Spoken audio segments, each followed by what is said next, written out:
नरेंद्र मोदी जी ने राम को लाया है, बीजेपी ने राम को लाया वो तो झूठ है। सुप्रीम कोर्ट में कभी ये आया बताओ?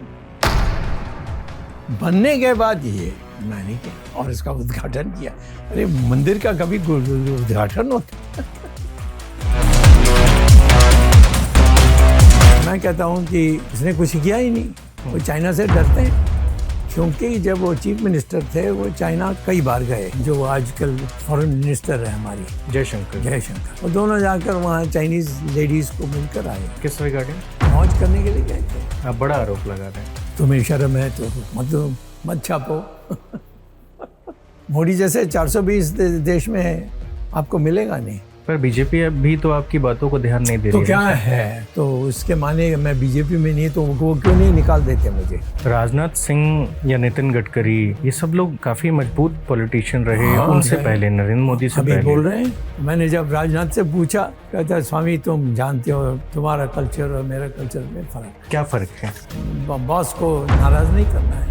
आप नरेंद्र मोदी को भी कहते हैं कि ये चीन के साथ समझौता किए हुए हैं। हमारी जमीन को दे दिया है, जो निर्विवाद जमीन थी। आप कहते हैं कि नरेंद्र मोदी राहुल गांधी को बचा रहे हैं, सोनिया गांधी उन्हें ब्लैकमेल कर रही है। उसने कुछ काम किया होगा जिसमें वो पकड़े गए। जैसे हरेन पांड्या की मर्डर हुई, सोनिया गांधी को पता है पूरा कि इन्होंने कैसा मर्डर किया उसको। नरेंद्र मोदी और अमित शाह ने मिलके। हाँ, मिलके। इतने सालों में कभी बीजेपी से केंद्रीय नेतृत्व ने आपसे बात करके कभी बोला कि यार आप क्या बोलते जाते हो? कौन बोलेगा? किसकी हिम्मत है? पर नरेंद्र मोदी और अमित शाह ने जितने भी सीनियर थे उन्हें घर बैठा दिया सर। तो मुझे नहीं किया ना। मुरली मनोहर जोशी, लाल कृष्ण उनको तो आडवाणी उन्होंने शंटिंग पे डाल दिया। हाँ, मुझे तो कर नहीं सकते ना। आप क्यों नहीं डरते हो? आप क्यों बोलते ऐसा कुछ भी? पैदा हुआ ना। इमरजेंसी में डरा नहीं, इंदिरा गांधी से डरा नहीं।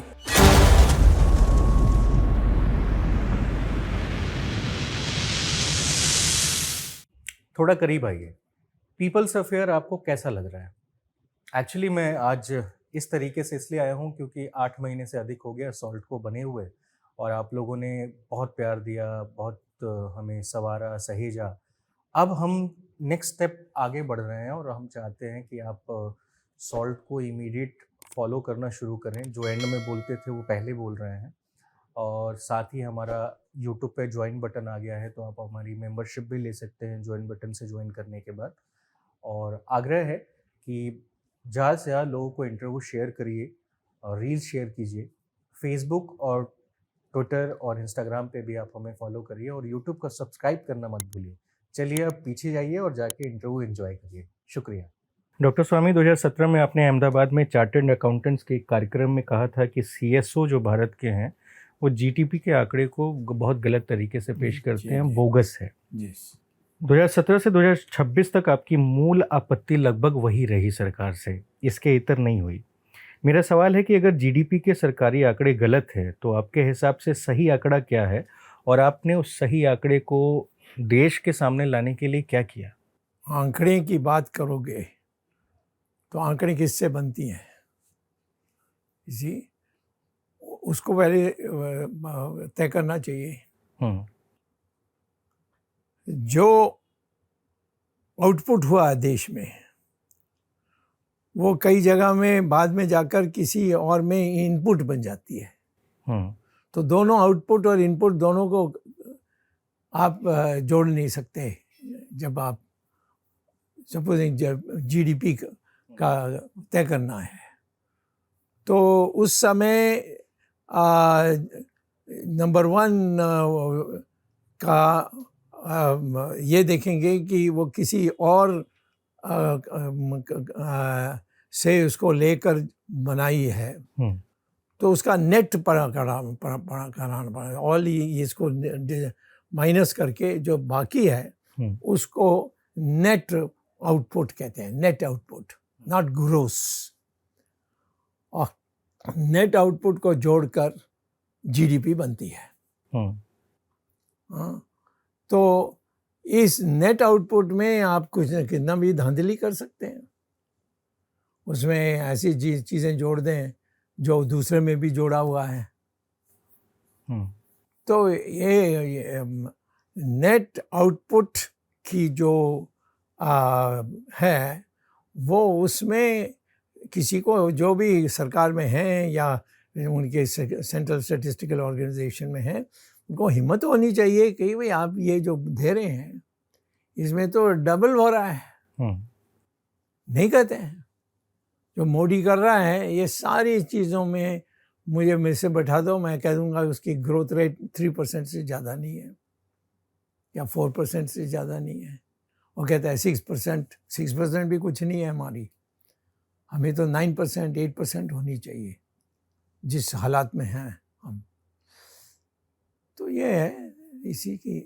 लोग काउंटर करते हैं कि जब भी भारत की अर्थव्यवस्था थोड़ा सा तेज रफ्तार पकड़ी तो कभी कोविड आ गया तो कभी ये कोई और अभी वॉर चल रही है। तो क्या है, वॉर से तो ज़्यादा अब बढ़ती है जीडीपी। वर्ल्ड वॉर में कितना जो अमेरिका है कितना उसका भला हुआ, यूरोप का भला हुआ, भारत का नहीं, हिटलर का भला हुआ। हाँ, इंडिया का होता हुआ नहीं दिख रहा है, क्योंकि इंडिया में अभी आप देख रहे हैं पिछले दिनों में पेट्रोल डीजल के दाम एकदम तेज बढ़ रहे हैं, बाकी हर एक चीजों के चल रहे हैं। वो तो दूसरा कारण है, बिकॉज सब अज्ञान में कुछ भी मोदी कहता है तो उसको मान लेते हैं। मोदी जैसे 420 देश में आपको मिलेगा नहीं। सर, आप लगभग कई सारे इंटरव्यू में इस तरीके से कह रहे हैं तो प्रधानमंत्री नरेंद्र मोदी को। जी, मैं आपसे ये समझना चाहता हूँ कि जब 2016 में नोटबंदी हुई, फिर जीएसटी आया, हाँ, आप 2016 से 2022 तक राज्यसभा के सांसद रहे बीजेपी के साथ में, और इस दौरान आपने इन सारे विषयों पे उतनी खुल के बातचीत नहीं की डायरेक्टली जितनी होनी चाहिए थी। नहीं, उसमें क्या कौन सी बात मैंने नहीं की। मैंने कहा तुम्हारी जीडीपी गलत है, तुम्हारा ग्रोथ रेट खराब है, ये सब हमने कहा है। तो आप और उस समय लोग यही भी कहते थे तुम एमपी हो तो वहाँ अंदर क्यों नहीं बोलते हो। मैंने अंदर भी बोला। बाहर बोलूँगा तो कहेंगे कि एमपी बनकर आप बाहर बोल रहे हैं, ठीक नहीं है। अब मैं उस समय बाहर बोलता था जब मैंने कहा कि मैंने अब पेश किया, कमेटी में गई, कमेटी में मैं सारी बातें रखी, और मोदी ने उसको आगे बढ़ने नहीं दिया। जो जनरल बॉडी में उसको रखकर उसको मान्यता दे, उसके लिए उन्होंने मुझे नहीं करने नहीं दिया। तो तब मैं पब्लिक गया, किसने रोक दिया मुझे। ये है असली ग्रोथ रेट, और ये कह रहा है कि इतना ग्रोथ है 6%, 10%, 8%। आप लगातार बोलते आ रहे हैं इस विषय पे, लेकिन क्या हो रहा है इससे बदलाव? क्या हो रहा है? What do you mean? कुछ नहीं हो रहा है तो मुझे क्या जाता है, मैंने बोल दिया, मेरा कॉन्शियंस ठीक हो गई कि भाई मैंने जो कहना था। चुप क्यों थे? कोई नहीं कह सकता मुझे। आप चुप क्यों बैठे? तो कोई नहीं कह सकता, मैंने सबको कह दिया। आज स्टिल आप उसी पॉलिटिकल पार्टी में हैं, तो क्या है? क्या हैं आप या नहीं है? कौन कहता मैं नहीं हूँ? पर बीजेपी अभी तो आपकी बातों को ध्यान नहीं दे रही तो क्या है? तो उसके माने मैं बीजेपी में नहीं, तो वो क्यों नहीं निकाल देते मुझे? तुम ऐसे बोलते हो जो हमारे प्रधानमंत्री के विरुद्ध में है ही, ऐसे क्यों नहीं कहते? हम कोई चपरासी नहीं है। हम एक व्यक्ति हैं जिन्होंने बीजेपी को बनाने में बहुत मेहनत की थी, और मोदी मेरे सहयोग लिया था जब वो चीफ मिनिस्टर थे, और अब वो प्राइम मिनिस्टर बनने के बाद वो नहीं चाहते थे कि मैं हूँ, वो चाहते थे जो हाँ में हाँ मिलेंगे, और मैं उनको मुंह पर बोल सकता हूँ, प्राइम मिनिस्टर के मुंह पर। वो मुझे मंत्री भी ना बने तो कोई हर्जा नहीं। क्या आपको लगता है कि वो मंत्री बनाएंगे अब? नहीं, वो मंत्री क्यों ना, मैं उसके बीच में मंत्री वो बनेगा, बनने नहीं देगा मुझे। वो जाने के बाद ही बन सकता हूँ। इतने सालों में कभी बीजेपी से केंद्रीय नेतृत्व ने आपसे बात करके कभी बोला कि यार आप क्या बोलते जाते हो? कौन बोलेगा? किसकी हिम्मत है? सीनियर हैं, शुरू से हैं। कई मेरे बच्चे थे आइडियोलॉजिकली जो मुझसे सीखते थे, आज भी सीखते हैं। पर नरेंद्र मोदी और अमित शाह ने जितने भी सीनियर थे उन्हें घर बिठा दिया सर। तो मुझे नहीं किया ना, घर बैठाने तो अलग बात है, और हमारी कैबिनेट में तो आपको नहीं होना चाहिए, ठीक है, I don't want to be. Murli Manohar Joshi, Lal हाँ, कृष्ण उनको तो आडवाणी, उन्होंने नहीं, उनको तो फिर उन्होंने बंद कर दिया, शंटिंग पे डाल दिया। हाँ, मुझे तो कर नहीं सकते ना, मैं जो बोलता हूँ कहीं भी। आप क्यों नहीं डरते हो? आप क्यों बोल देते ऐसा हो कुछ भी? पैदा हुआ ना, इमरजेंसी में डरा नहीं, इंदिरा गांधी से डरा नहीं, तो ये है। आप पहली बार नरेंद्र मोदी से कब मिले थे? पहली बार 1971 में। क्या कर रहे थे उस समय? मैं गुजरात गया था भाषण देने के लिए, और ये आया था मुझे लेने के लिए, गाड़ी में बिठाया और मैं पीछे, वो आ गए। ड्राइव कर रहे थे वो? ड्राइव कर रहे। मैंने कहा, पूछा तुम कौन हो? कहा मैं नरेंद्र मोदी हूँ। तो क्या करते हो? इसने मैं प्रचारक हूँ आरएसएस का, और आरएसएस ने कहा स्वामी को लेकर आओ, तो इसलिए आया हूँ। ये था पहला। तो वो 1971 से और 2014 के नरेंद्र मोदी में जब आपको फर्क करना होता है तो आप कितना फर्क करते हैं? वो तो दिल को बदल गया। वो मैंने मेरे साथ जब मिलते थे पार्लियामेंट हाउस में, वो शिष्टाचार में कोई कमी नहीं थी, बट कुछ नहीं देना है स्वामी को, क्योंकि वो आएगा तो मुझे कैबिनेट में ही टोक देगा कि तुम गलत कर रहे हो, ये नहीं कर सकते हो, ये करना गलत, देश के लिए बुरा है, ये हो जाएगा। तो उन्हें कोई रोक टोक वाला व्यक्ति नहीं चाहिए? हाँ बिल्कुल, वैसे ही चल रहा है। राजनाथ सिंह या नितिन गडकरी, हाँ, ये सब लोग काफी मजबूत पॉलिटिशियन रहे। हाँ, उनसे पहले, नरेंद्र मोदी से अभी पहले। बोल रहे हैं? नहीं बोल रहे हैं। आप पूछिए कि राजनाथ को कि स्वामी कह रहा था कि चाइना ने बहुत हमारी जमीन छीन लिया है लद्दाख से, जो कभी, हाँ, जो जिसमें कोई सवाल ही नहीं था। बॉर्डर का सवाल हो सकता है कि ये मेरा है तुम्हारा, वो उसको पार करके आके ले गए। इन्होंने आज तक अखबार में छपने नहीं दिया उसको। मैंने जब राजनाथ से पूछा, कहता है स्वामी तुम जानते हो तुम्हारा कल्चर और मेरा कल्चर में फर्क। क्या फर्क है? वही है कि वो बॉस को नाराज नहीं करना है। हाँ, आपने ये कहा था 4046 वर्ग किलोमीटर देखो भूमि थी वो, देखो, और लद्दाख से 20 को कहा था 2020 में। हाँ। तो सर मुझे आप ये बताइए कि आपने इसको लेकर के केस भी किया था? मैं कोर्ट में गया। हाँ, कोर्ट ने इश्यू नोटिस, उसके बाद कभी लिस्ट ही नहीं किया। क्यों सर? पूछो चीफ जस्टिस से, मैं क्या पूछूं उससे। मैंने कई बार कहा कि भाई इतना देर हो गया, please list it, please list it. He said okay, I will see. नहीं होता, फिर नया चीफ जस्टिस आता है, वो भी वही कहता है। मतलब इंडिया के अर्थशास्त्र के सबसे बड़े जानकार जो इस समय हम सबके बीच हैं आप, और जब आप यहाँ आते हैं और जब सरकार को कहते हैं कि भाई 4046 वर्ग किलोमीटर ज़मीन हमारी ले ली गई है और भारत सरकार ने कुछ नहीं किया, तो उस पर कोई टिप्पणी भी नहीं होती है?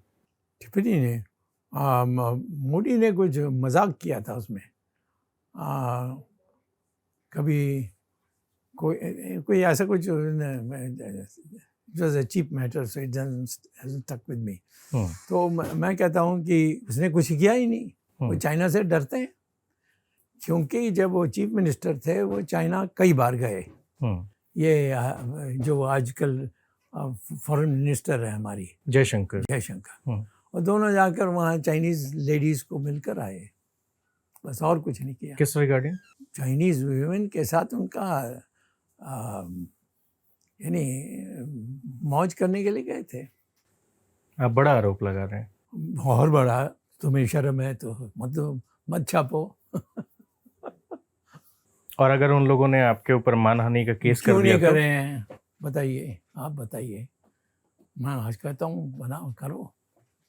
आपका कॉन्फिडेंस लेवल कमाल का रहता है हमेशा। सही भी है ना, किसी ने किया नहीं।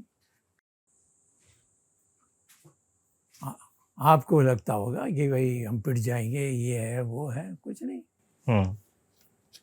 आपने 2015 में राफेल सौदे पर भी काफी कुछ कहा था। आपने कहा कि अगर सरकार 36 विमान खरीदती है तो आप पीआईएल दाखिल करेंगे।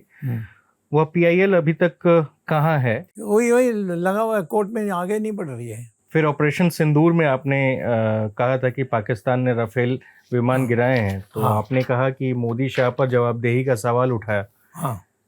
रक्षा खरीद में जो ढांचागत खामी है, क्या वह किसी एक सरकार की नाकामी है या पिछले 75 साल में जितने भी खरीद बिक्रियां हुई हैं उससे भी रिलेटेड कुछ हो सकता है? मामूली चीज थी।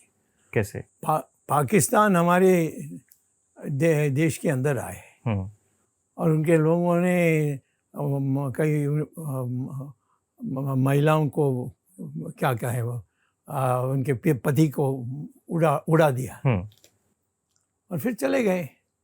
तो इनको तो वहाँ जा कर के पाकिस्तान को ठीक करना चाहिए। उसके लिए 4 प्रांत हैं पाकिस्तान के, सिर्फ 4 हैं। उनमें से पंजाब एक छोड़कर बाकी 3 अलग होने चाहते हैं। तुम अलग कर देते, क्यों नहीं किया?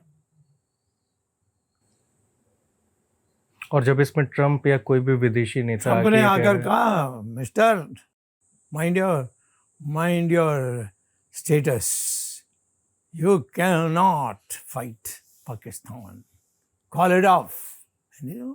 Called off. अब क्यों नहीं लड़ सकते हम? ये तो और कोई विदेशी नेता आके हमें कंट्रोल क्यों कर रहा है? मैंने स्टेटमेंट्स भेजे प्रेस को, किसी ने नहीं छापा कि इसने गद्दारी की। अब वो ऐसा लैंग्वेज तो वो छापेंगे नहीं। क्या स्टेटमेंट है, आप बताइए, हम यही मैंने कहा कि Modi has betrayed the country, he should have taken action by sending the army straight in and of the 4 provinces of the 4 जो प्रांत हैं, उनमें से 3 को तोड़ देते, क्योंकि वो पाकिस्तान के साथ नहीं जाते हैं। जैसे बांग्लादेश अलग हो गई, वैसे ये भी अलग हो जाते। तो कोई तो बिजनेस होगा ना इसमें? कौन सी? कोई तो सौदा होगा कि? कोई सौदा नहीं, डरपोक हैं। अमेरिका ने कहा नहीं कर सकते हो।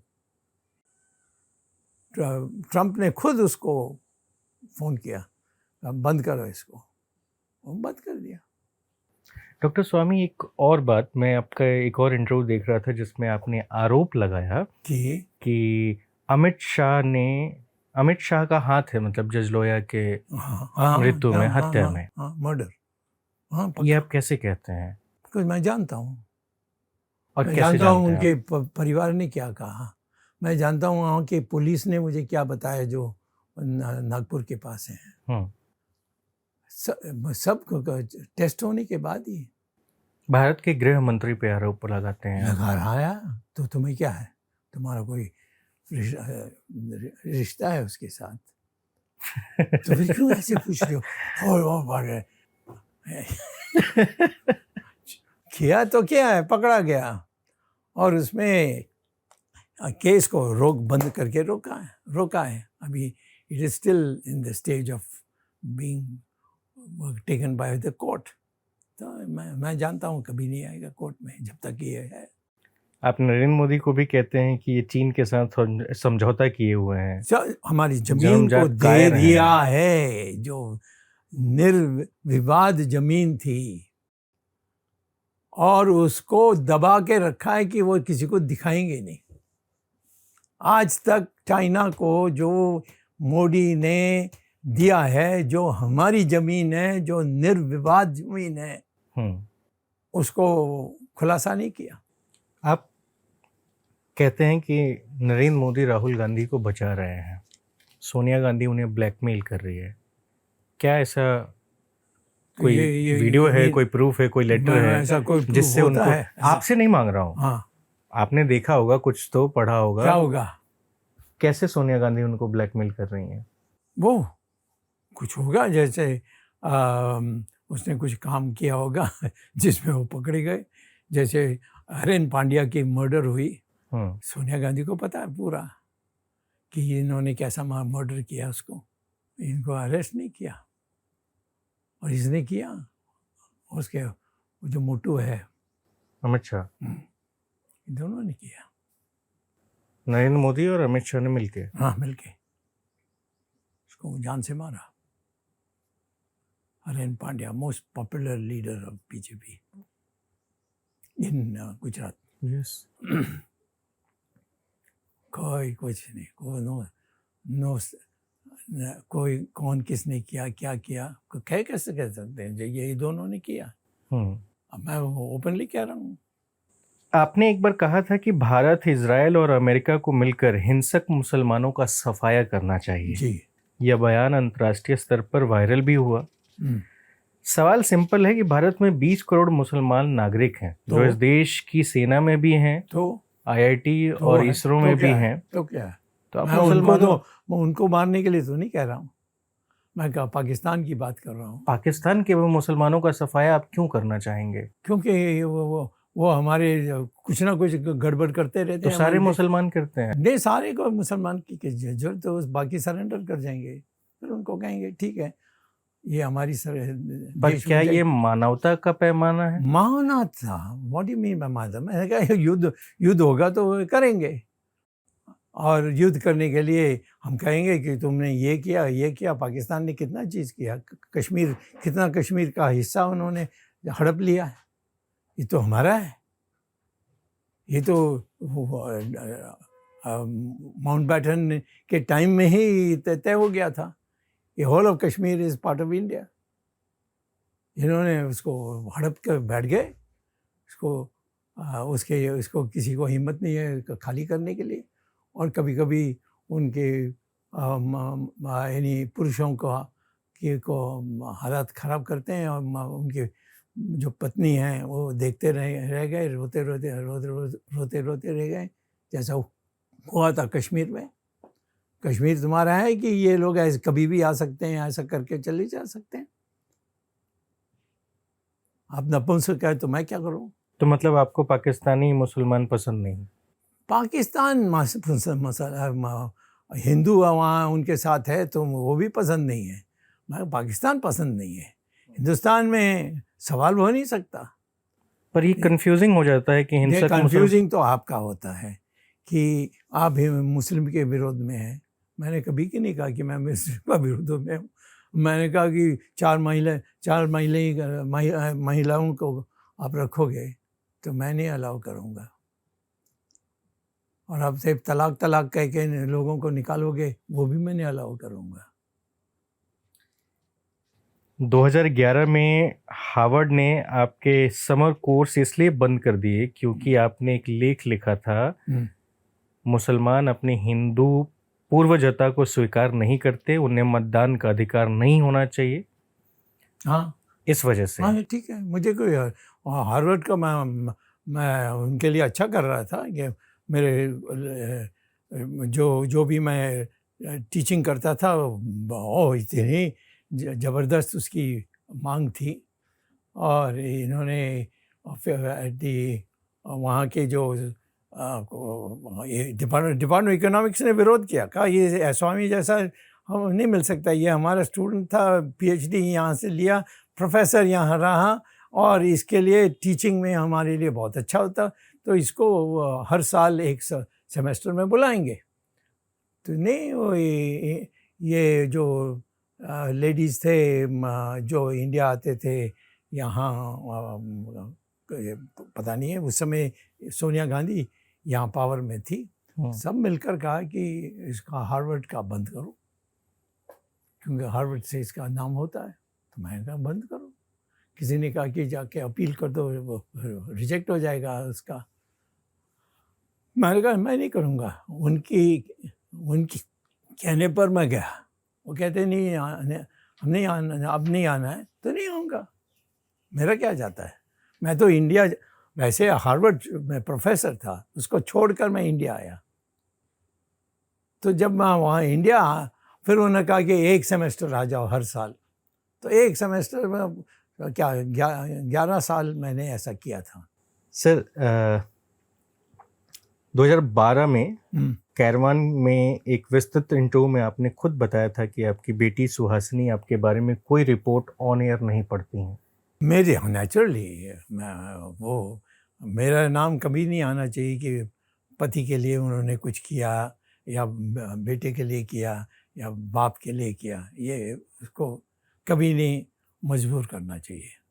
पर जब आप ये कहते हैं कि मुसलमान बराबर नहीं हैं तो मैंने कभी नहीं कहा मुसलमान बराबर नहीं। मुसलमान जो कहते हैं कि हम 4 बीवी रखेंगे और हम पाकिस्तान को मानते हैं, हिंदुस्तान में रहते हैं पर पाकिस्तान को भी मानते हैं और 4 बीवी रखते हैं, इस ऐसी चीज़ें हैं, उसको तो मैं अलाउ नहीं करूँगा। मैं हमारी जो सिविल कोड है उसको मानना चाहिए, क्रिमिनल कोड और सिविल कोड दोनों को मानना चाहिए। आपने अपनी ज़िंदगी में इतने मुकदमे और PIL दायर किए हैं कि उसकी सूची एक किताब बन जा सकती है। हाँ। IIT दिल्ली का मामला 47 साल चला और आप जीते। 2G मामले में सर्वोच्च न्यायालय ने लाइसेंस रद्द किए। नेशनल हेराल्ड मामला चला। मेरा सवाल है कि इन सभी मामलों में जहां आप जीते वहां जमीन पर ठोस नतीजा क्या निकला? मुझे क्या पता है, मैंने हमारा कोर्ट में गया, कोर्ट में दे दिया, अब कोर्ट का जवाब है, मैं क्यों उसमें कहूँ कि क्या ठीक किया वो क्या, इसमें क्या, मैं आई एम नॉट इंटरेस्टेड। अच्छा, मुझे थोड़ा सा अपने शुरू में बताइए कि जब आप विदेश से लौट आए, फिर आपने प्रोफेसरी की, फिर प्रोफेसरी छीन गई और उसके बाद फिर आप 1974 में राज्यसभा के सांसद बने, फिर आप बॉम्बे चले जाते हैं, वहाँ से चुनाव लड़ते हैं, सांसद बनते हैं, फिर आप यूपी वापस आते हैं, आप साउथ भी जाते हैं। साउथ में एक बार जीते। हाँ, तो मैं आपसे ये समझना चाहता हूँ कि इतनी अलग अलग जगहों से आपको कैसे एक्सेसिबिलिटी मिली, लोगों ने एक्सेप्ट किया, क्या हुआ? हमें नेशनल है ना, हमने कभी वो ये मैं हिंदू हूँ या मैं मुस्लिम हूँ ये भी नहीं कहा ज़्यादा। मैं हिंदू हूँ, सबको पता है। दूसरा है कि मैं मद्रासी हूँ या पंजाबी हूँ, कोई नहीं बोलता मुझे। कई लोगों को पता भी नहीं है मैं मद्रासी हूँ, कई मद्रासियों को पता नहीं है कि मैं पंजाबी बोलता हूँ, हिंदी बोलता हूँ। तो क्या है, ये हिंदुस्तान है, इसको जोड़ना है भाई। जब आप 1977 में बॉम्बे उत्तर पूर्व से लोकसभा चुनाव लड़ रहे थे, इमरजेंसी का दौर था। नहीं, 77 को उस समय इमरजेंसी को हटाने में अभी। हाँ, मुझे उस दौर के बारे में बताइए कि जब इमरजेंसी खत्म हो रही थी तो उस समय भारत की स्थिति क्या थी? भारत की स्थिति, जो लोग तो बहुत ढिंढोरा पीटते थे, बहुत खुश थे कि इमरजेंसी चले गई। और आई मीन और तो बाकी सारी चीज़ तो जो सो हमारी देश थी वैसे ही थी। इसमें इंदिरा गांधी जेल चले गई थोड़े दिन के लिए, वो भी मेरे केस पर। और फिर उन्होंने, कई लोग जानते नहीं हैं, इंदिरा गांधी ने कहा कि गलत की थी हमने इमरजेंसी लगाकर। लेकिन जब इतना बड़ा आंदोलन हुआ, जेपी मूवमेंट खड़ा हुआ, नई सरकारें बनी, नई पार्टी बनी, और वो सरकार बहुत दिन चल नहीं पाई, वापस फिर इंदिरा आई तो बहुत नहीं, वो तो खिचड़ी थी ना, वो खिचड़ी, वो एक पार्टी का नहीं था, जनता पार्टी प्लस उसमें जो बाकी लोग छोटे मोटे थे सब आए थे। जनसंघ भी था। नहीं, जनसंघ टूट के गया, ये नहीं, जनसंघ जनता पार्टी के नाम से जाना जाता था, उसका विलय हो गया था।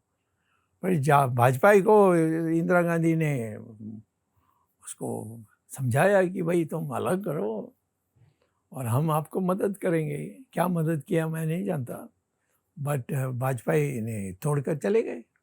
उन्होंने जनता पार्टी को 2 टुकड़ा किया और फिर उन्होंने भारतीय जनता पार्टी बनाई। बस, तो आप ये कहते हैं कि निकालने कुछ नहीं। तो आप ये कह रहे हैं कि भारतीय जनता पार्टी के उदय में भी इंदिरा गांधी का हाथ था? यस, विभाजन में, यस, विभाजन में इंदिरा गांधी का हाथ था। उसने वाजपेयी को प्रोत्साहित किया। वाजपेयी और कांग्रेस यानी कि इंदिरा गांधी के बीच कैसे संबंध थे? ये वो इंदिरा गांधी को जेल नहीं भेजना चाहते थे। मुझसे बहुत लड़ाई की उन्होंने, तो इंदिरा गांधी को जेल भेजने की क्यों? मैंने कहा सबको जेल भेजिए तो उसको भी जाना चाहिए। तो आखिर में पार्लियामेंट में मैं रेजोल्यूशन पास करके वाजपेयी को हरा के, उस समय मोरारजी देसाई था तो वो मेरे साथ था, इंदिरा गांधी को 20 दिन हमने 30,000 ही भेज दिया। और जब बाहर आई तो मैंने कहा कुछ समझा, आगे से मत कर वो। बट उसका बेटा मेरा यानी राजीव गांधी, वो मेरा घनिष्ठ मित्र बन गया। कैसे दोस्ती हुई आप लोगों आई की? डोंट नो, वो उसकी भाई जो बेटा जब भाई था जो वो मर गया था किसी एरोप्लेन क्रैश में, हमको याद है, संजय गांधी। तो ये आया उसके जगह में, और उसकी सीट बिल्कुल यहाँ था। फिर जो पार्लियामेंट ऐसा होती है तो उसमें यानी आने जाने के लिए छोटा सी चीज़, इस साइड में राजीव गांधी था, इस साइड में मैं था। तो उन्होंने कहा कि मैं आपसे कुछ बात कर सकता हूँ, तो मैंने कहा कर सकते हैं। तो मैं आपके बगल में बैठ सकता हूँ? मैंने कहा बैठने में कोई प्रॉब्लम नहीं है, वोट मत करना यहाँ। तो वो आया, बैठा, कहा कि मैं बहुत कुछ सीखने चाहता हूँ आपसे और मित्र बनने चाहता हूँ। तो मैंने कहा आप इमरजेंसी में तो कहीं नहीं थे, तो इसीलिए मैं आपसे कोई बैर नहीं है। हाँ। और तो फिर उसके बाद मिसेस गांधी की गोली चली, मर गई, तो ये बना प्राइम मिनिस्टर। तो कितना उसने मुझसे कहा कि मेरा मिनिस्टर बन जाओ, प्राइम मिनिस्टर कुछ नहीं होता है जब तक ज्ञान नहीं होती।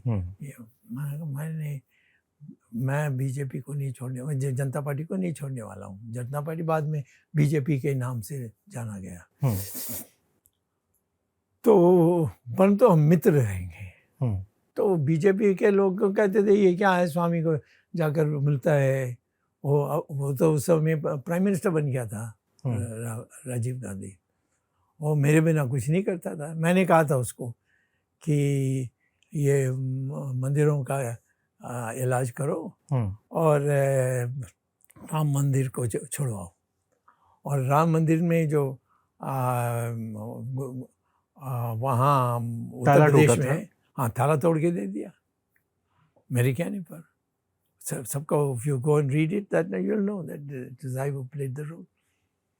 तो बट उसको किसी ने गोली से उड़ा दिया। राजीव गांधी हमेशा से मतलब सबके दोस्त रहे ना? Very good man. I don't know सबके थे कि नहीं, क्योंकि कई लोग इसके खिलाफ भी थे, but he was a nice man. आप कैसे याद करते हो अगर राजीव गांधी के उस कार्यकाल को देखा जाए? I told him he was a gentleman who was willing to listen and act according to what the opinion of everybody was. And what is your opinion about Manmohan Singh ji? Manmohan Singh is a very good scholar, but no bones, no backbones. कहेंगे no तो वो नहीं करेगा। Is a डरपोक। किस तरह से मतलब बोन होना चाहिए आपके शरीर में? Bone, if you believe in something, you stick to it. Say no, take somebody else. I don't want, I'm getting out. ऐसी कौन सी घटना थी जब आपको लगा कि मनमोहन सिंह जी की रीढ़ की हड्डी नहीं है? वो जब मेरी डिसमिसल आया, वो मुंह नहीं खोला। जब राहुल गांधी ने एक दिन उसकी कागज़, उसने एक सेमिनार की थी, राहुल गांधी को बुलाया था। राहुल गांधी ने उसकी अखबारों को, उसकी जो उसने लिख कर रखा था उसको लेकर फाड़ा सबके सामने, अरे कुछ ही नहीं गया। अब एक और चीज़ बताइए कि आपने पहली बार राजीव गांधी को समझाया, बुझाया कि भाई मंदिर खुलना चाहिए, है ना?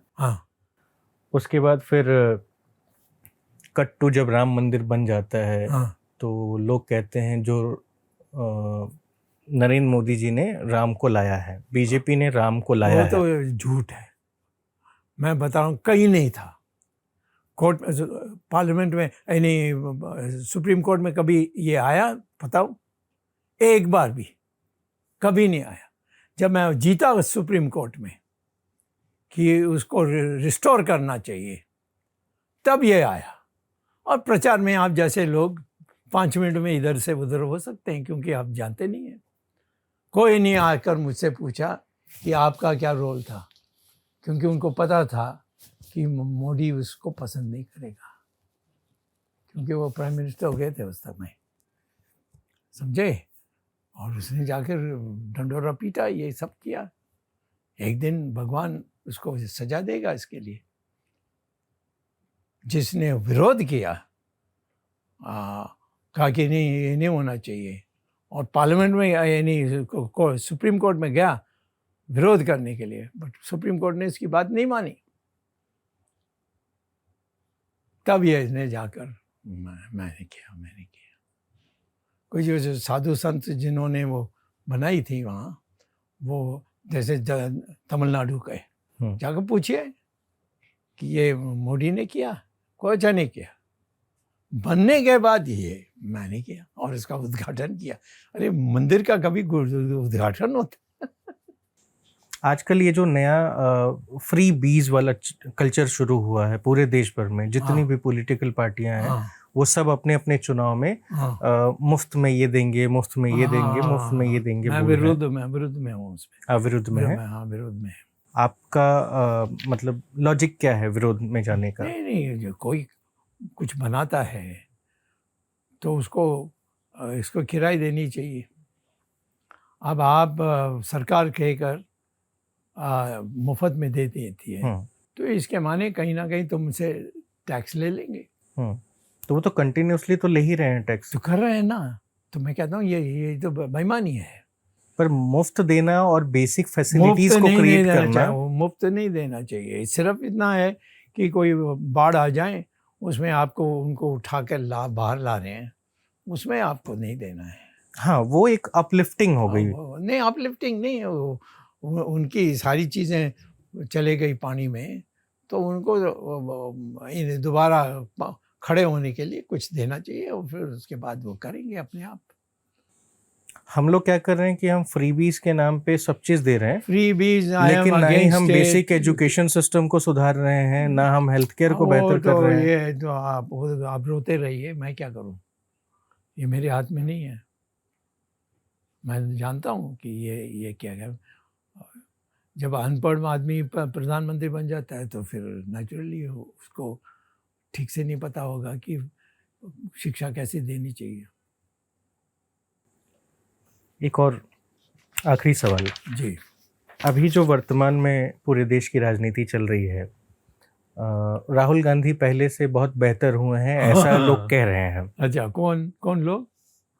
मतलब जितने भी विचारशील लोग हैं वो कह रहे हैं कि भारत जोड़ो यात्रा के बाद उनमें काफी बदलाव आया है। ठीक है। और मैं इस पर आपका ओपिनियन चाहूंगा, और साथ में मैं आपको बताऊंगा कि भारत के विरोधी हूँ।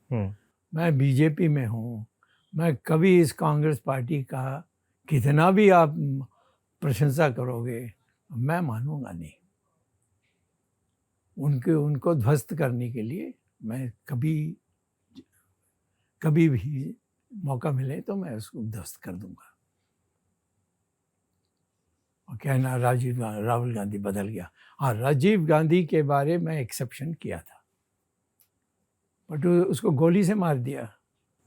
अब आज तक किसी को पता नहीं किसने किया, ना मुझे इसमें जांच करने के लिए दिया सोनिया गांधी ने, और सोनिया गांधी सबसे ज़्यादा लाभदायक बनी इसमें। आपके रिश्ते कैसे थे सोनिया गांधी से? बिल्कुल नहीं। और शिष्टाचार में थी। कोई घटना बताइए ऐसी जो आप मिले हो, बातचीत किया हो, जो आपको पसंद आया हो। वो तो मीटिंग बुलाई। कब? जब वो एमपी बनी तो मीटिंग बुलाई, उसमें गए। एक बार मुझे अकेला बुलाई और मुझसे पूछा कि आप हमसे नाराज़ हैं, ये है वो है। मैंने कहा नाराज़ तो का सवाल नहीं है, मैं आपके पति से मैं था, बाकी किसी और को मैं जानता नहीं। और कांग्रेस को लेकर के इतनी नफरत क्यों आप में? मैं विरोधी हूँ। विरोधी इसलिए, मतलब कांग्रेस क्यों नहीं पसंद? क्यों नहीं? फिर तो फिर सब इन्हीं खिचड़ी बन जाएगी। फिर तो सरकार मैं बीजेपी में रहूं और कांग्रेस को भी भला करूं। खिचड़ी तो बना रहे हैं सर आप। नहीं, मैं कहाँ बना हूँ खिचड़ी। आप नरेंद्र मोदी को कुछ कह रहे हैं, वो तो मेरे अमित अंदर शाह है को ना, कुछ कह वो रहे तो मेरे हैं, अंदर है। अटल बिहारी वाजपेयी को आप वो कैरेक्टर तो सब असोसिनेशन अंदर कर देते हैं। नहीं देखो, आप बकवास मत करिए, sorry to tell you that. मैं ये सब पार्टी के अंदर कहता हूँ, पार्टी के बारे कहता हूँ सुधारने के लिए। मैं दूसरे पार्टी अच्छा है ये कभी नहीं कहा है। मैंने ये सवाल ये इसलिए पूछा किसी पार्टी का मैंने बीजेपी को छोड़कर प्रशंसा की कि मैं आपको बहुत पसंद करता हूँ, ठीक है, लेकिन जो व्यक्ति इस दुनिया में नहीं है, हाँ, उसके अगर कैरेक्टर पे उंगली उठाई जाती है। कौन सी? अटल बिहारी वाजपेयी की बात कर रहा हूँ। मैंने कब कहा, क्या कौन सी ऐसी बात कही कि उसके अलग ऐसे संबंध थे, वैसे संबंध थे। हाँ, नेचुरली, क्योंकि मुझे आकर बोल रहे थे कि वो ये थे वो थे। मैंने कहा नहीं, उसने एक लड़की को आई मीन महिला को अपने घर में रखा और पति को सर्वेंट्स क्वार्टर में रखा। उसके पति का सर्वेंट्स क्वार्टर में रखा। ये तो ओपन है। उसने बच्चा भी पैदा किया गुनू के नाम से। तो इससे क्या बुरा हो सकता है? ठीक है सर, शुक्रिया, धन्यवाद बातचीत करने के लिए।